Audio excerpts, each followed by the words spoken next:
प्रदेश के मुख्यमंत्री सुखविंदर सिंह सुक्खू ने कल्पा स्थित बालिका आश्रम का दौरा किया। इस दौरान उन्होंने छात्राओं से बातचीत की और उनका हालचाल जाना।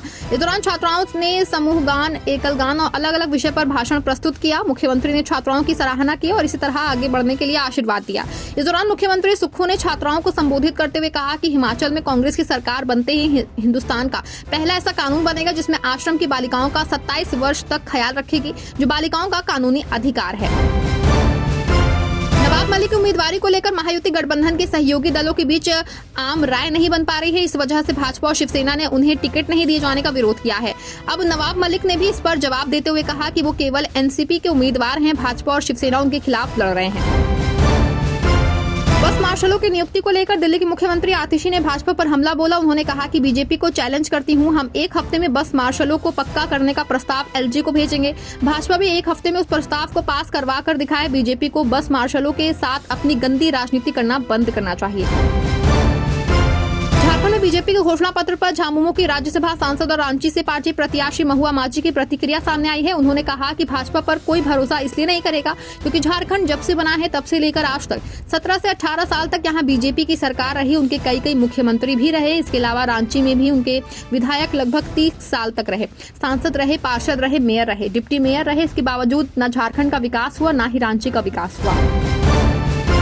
झारखंड में बीजेपी चुनाव सह प्रभारी हेमंत बिस्वा शर्मा के बयान से जेडीयू सहमत नहीं है। राष्ट्रीय महासचिव श्याम रजक ने रविवार को कहा कि झारखंड में हम लोग नीतीश मॉडल के आधार पर चुनाव लड़ रहे हैं। बिहार को परिवारवाद से नीतीश कुमार ने मुक्ति दिलाई, अब नीतीश कुमार झारखंड को परिवारवाद से मुक्ति दिलाएंगे।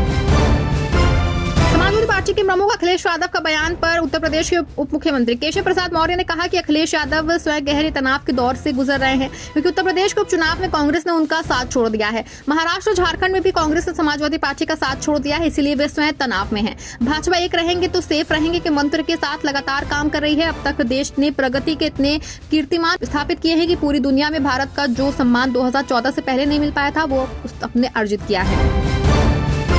कांग्रेस नेता और वायनाड से पार्टी की उम्मीदवार प्रियंका गांधी ने आरोप लगाया है कि पीएम मोदी केवल विशिष्ट व्यापारियों के लिए काम करते हैं। एक जनसभा को संबोधित करते हुए उन्होंने आरोप लगाया कि भाजपा लोगों को बांटकर और नफरत फैलाकर सत्ता में बने रहना चाहती है। उन्होंने कहा कि मोदी जी की सरकार केवल अपने बड़े व्यापारी मित्रों के लिए काम करती है, उनका उद्देश्य आपको बेहतर जीवन देना नहीं है।